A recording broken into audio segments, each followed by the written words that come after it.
లేకుండా చక్కగా చదవడం నేర్చుకుని చిన్న చిన్న పిల్లల దగ్గర నుంచి అలవాటు చెయ్యండి. స్నానం చెయ్యగానే ఒక్కసారి అమ్మవారి దగ్గరికి వెళ్ళి ఆ కట్టుకున్న తువ్వాలతోటి అందులో బాలవ భక్తికి అమ్మవారు పొంగిపోతుంది.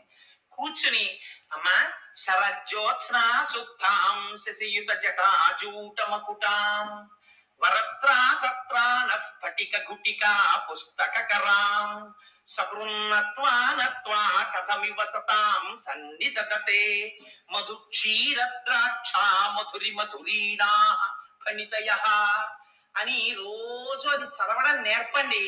మీరు 1,00,00,000 రూపాయలు ఇచ్చినప్పుడు మీ మనవణ్ణి రక్షించుకున్న కన్నా ఈ ఒక్క శ్లోకాన్ని మీ మనవడికి మీరు నేర్పారా వాడి జీవితాన్ని అంతటిని మీరు రక్షిస్తారు.